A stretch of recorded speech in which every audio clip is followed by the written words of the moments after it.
네, 오늘 여호수아 12장은 이제 가나안 정복 전쟁이 모두 끝나고 이제 전쟁을 정리하는 내용이 나옵니다. 전쟁에서 정복하고 승리한 지역을 나열하고 정리한 것이죠. 정복한 지역 이름과 왕의 이름을 나열합니다. 오늘 저희가 7절에서 10절까지 보았는데요. 그 7절 위에 보면 여호수아가 정복한 왕들 그랬습니다. 그 위에 1절에서 6절을 보면 모세가 정복한 왕들 그랬습니다. 요단강을 기점으로 요단강 동쪽의 땅을 모세가 정복했고요. 요단강을 건넌 이후부터는 여호수아가 리더가 됐기 때문에 요단강 서쪽의 땅을 이제 오늘 7절부터 나열하고 있습니다. 24절까지 이어지는데요. 여기 나와 있는 정복한 왕들은 모두 31명에 달합니다. 이스라엘 백성이 정복한 가나안 땅의 왕들이 31명이었다라는 거예요. 이 왕들의 삶은 어땠을까요? 최고의 권력에서 모든 부와 권력을 누리며 살았을 겁니다. 그러나 이들의 최후는 어땠습니까? 세상에서는 많은 것을 누리고 최고의 자리에서 많은 걸 다 누리고 그랬지만 전쟁도 해야 되고 스트레스도 많았겠지만 그 종착역은 멸망과 죽음이었습니다. 인생의 가장 절정에서 왕의 자리에서 가장 영광스러운 자리에서 가장 비참하게 죽어갔다라는 겁니다. 그러면 우리는 이 땅에서 어떻게 살아야 할까? 아무리 세상에서 많은 권력과 부를 가졌어도 그 하나님의 주권 아래 무릎 꿇지 않는다면, 순종하지 않는다면 그 삶은 복되다 할 수 없습니다. 반면에 세상적으로 아무리 하찮고 보잘것없어 보여도 그 사람이 하나님의 주권 아래 엎드리고 순종한다면 그보다 복된 삶은 없을 겁니다. 이 새벽을 깨우고 기도의 자리에 나오는 모든 분들이 바로 우리 하나님의 주권을 인정하고 주권 아래 겸손하게 무릎 꿇고 순종하는 마음으로 오신 줄 믿습니다. 이 자리에 온 것 자체가 은혜이고 하나님께 가까이 온 것 자체가 무릎 꿇으며 기도할 수 있는 것 자체가 은혜인 줄 믿습니다. 다시 한번 그 은혜에 순종하면서 하나님의 주권 아래 엎드리고 순종하시기 바랍니다. 오늘 31명의 죽은 왕들의 기록은 하나님이 그 왕들을 심판하셨다라는 얘기입니다. 반면에 심판하시면서 동시에 가장 연약하고 볼품없었던 이스라엘 백성은 구원하셨다라는 거예요. 이 구원과 심판은 같이 가는 겁니다. 이 구원과 심판은 반대되는 개념 같지만 항상 같이 이루어지고 동시에 이루어집니다. 우리가 가장 복음의 말씀으로 가장 잘 암송하는 말씀이 있죠. 요한복음 3장 16절에 하나님이 세상을 이처럼 사랑하사 독생자를 주셨으니 이는 그를 믿는 자마다 멸망하지 않고 영생을 얻게 하려 하심이라 라고 말씀합니다. 영생을 얻게 하려 하신다. 그런데 3장 16절 그 뒤에 바로 18절을 보니까 이렇게 말씀해요. 그를 믿는 자는 심판을 받지 아니하는 것이요 믿지 아니하는 자는 하나님의 독생자의 이름을 믿지 아니하므로 벌써 심판을 받은 것이니라 라고 말씀합니다. 예수님을 믿으면 영생을 얻는다. 아까 16절에는 그렇게 말씀하지만 바로 뒤에 18절에 그를 믿지 아니하면 심판받는다 라고 말씀하는 겁니다. 영생을 얻는다, 믿으면 영생을 얻는다, 믿지 아니하면 심판을 받는다. 믿으면 영생을 맺는다. 이것도 복음이지만 믿지 않으면 심판받는다. 이것도 복음입니다. 그래서 구원과 심판은 동시에 이루어진다. 그럼 우리는 이 구원과 심판의 갈림길에서 무엇을 선택하고 사느냐라는 것이 중요한 길이 되는 겁니다. 믿고 순종하는 구원의 길로, 믿지 않고 불순종하는 심판의 길로 가느냐, 나의 선택에 따라 달라진다. 여기 나와 있는 31명의 왕들의 기록을 보면서 이 31명의 왕들은 어떤 길을 갔느냐, 바로 믿지 않고 불순종하는 심판의 길로 갔다라는 것이죠. 우리의 앞엔 항상, 우리의 인생은 항상 순종과 불순종의 길, 구원과 심판의 길, 순종과 불순종의 길, 이것이 계속해서 이어지고 있습니다. 이 하나님의 부르심에 순종하고 인도하심에 순종하고 하나님의 말씀에 순종한 사람들, 그 사람들이 바로 영생을 믿고 구원의 길로 갑니다. 반면에 하나님의 말씀을 거절하고 회개하지 않고 돌이키지 않고 자기 마음대로 불순종하는 사람들의 결말은 이 왕들처럼 그 절망과 멸망으로 죽음으로 간다라는 것을 보여주고 있습니다. 오늘 하루도 내 앞에는 갈림길이 있습니다. 구원의 길이냐, 심판의 길이냐, 무릎 꿇느냐, 교만하느냐. 우리가 선택할 길은 과연 어떤 길입니까? 우리가 이겨야 될 영적 전쟁은 무엇입니까? 하나님께서 싸우라고 명하신 영적 전쟁, 그것은 무엇입니까? 나는 과연 어떤 죄를 버렸고 어떤 죄와의 싸움에서 이겼고 누구를 더 용서했고 누구와 더 화합했고 누구를 더 사랑했는가? 그런 우리의 영적 전쟁에서 승리했던 기록이 있어야 한다는 겁니다. 그래서 여기서 왕을 나열한 것은 그냥 역사적인 기록이 아닙니다.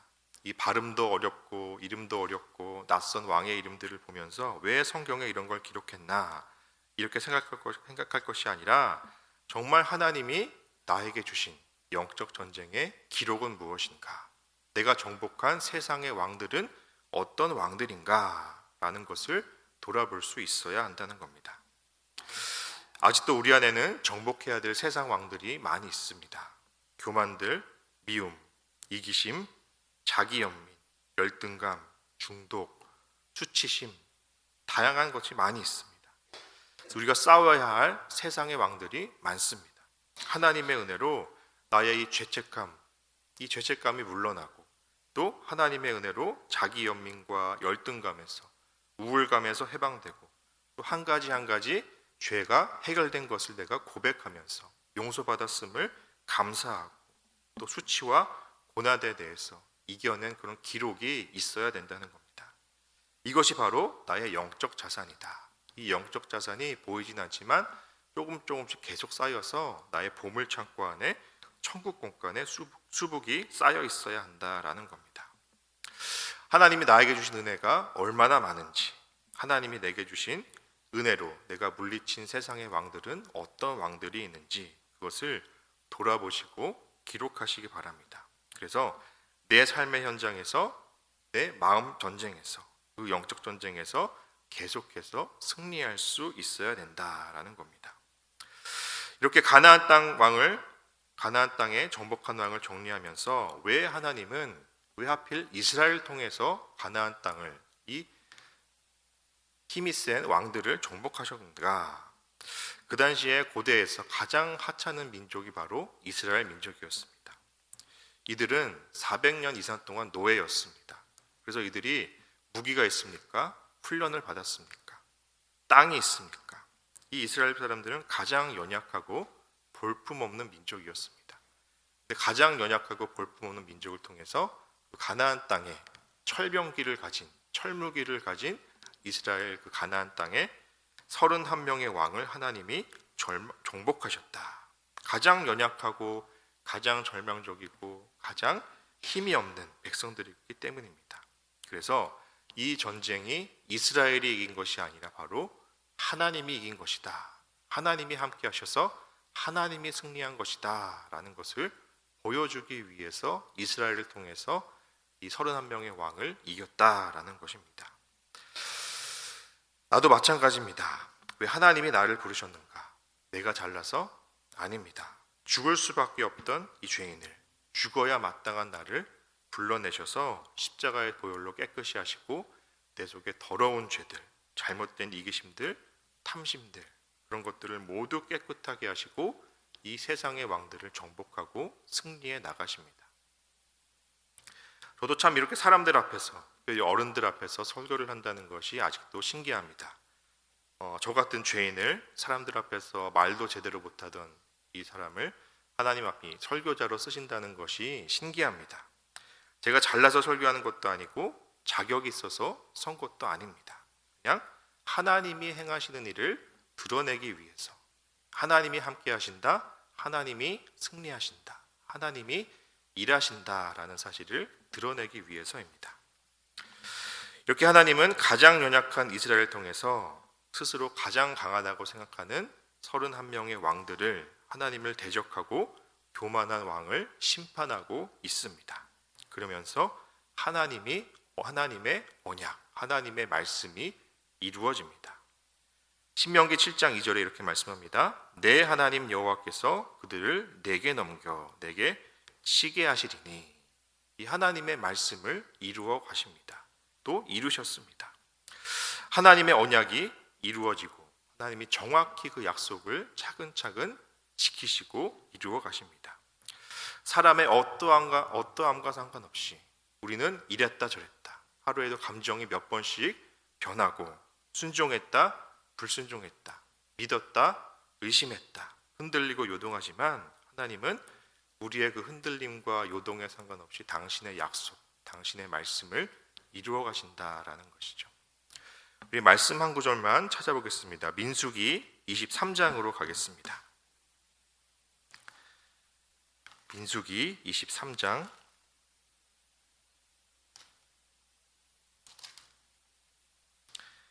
민수기 23장 19절 말씀입니다.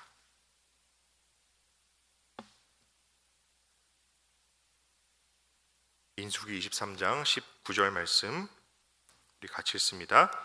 하나님은 사람이 아니시니 거짓말을 하지 않으시고 인생이 아니시니 후회가 없으시도다. 어찌 그 말씀하신 바를 행하지 않으시며 하신 말씀을 실행하지 않으시랴. 아멘. 하나님은 사람이 아니시니 거짓말을 않고 인생이 아니시니 후회가 없고 그 말씀하신 바를 반드시 행하시고 실행하신다라고 말씀하십니다.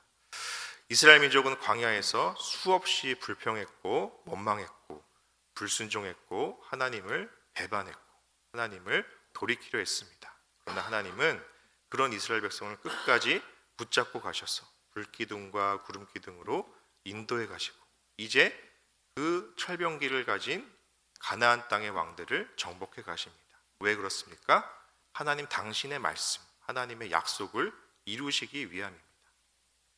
우리 사람은 변하고 흔들립니다. 하나님을 의심하고 불순종합니다. 그러나 하나님은 그런 나를 계속해서 붙잡고 인도하십니다. 그러면서 세상의 왕들을 정복해 가십니다.